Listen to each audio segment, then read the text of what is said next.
13 weeks where it went from start to finish, it was a bit of a whirlwind, and I've had time to reflect on it. And the stuff that really stood out to me is trust.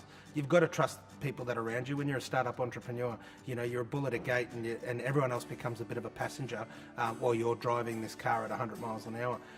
The sale process taught me that you have to trust professional services around you and people that are going to get the job done that you can't necessarily do, or you can't do if you want to keep building a business. So that was a big one for me. The other was that it actually inspired me.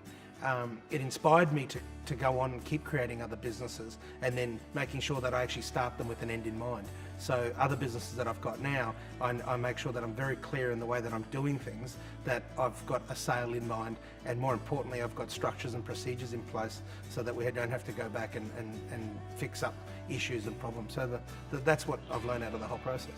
You know, when you're starting a business and you grow pretty quickly, you have to make sure that, you know, the back services meet the front end. And what I mean by that is use a cafe or restaurant. If you had 20 waiters on the table, but you only had one chef, your chef's in a lot of hurt. If you've got 20 chefs and one wait staff, then, you know, nobody gets fed. So to me, it's, you know, in startup phase, it's very important to make sure that the whole team can keep up with the speed at which you're growing. And, you know, and for a while there, we struggled. You know, that was probably, people said, what was your biggest lesson? That was our biggest lesson. You know, we didn't move accounting services across until it was, you know, diabolical, and then we had to go back and fix mistakes. We didn't change over our accounting system until we blew up QuickBooks.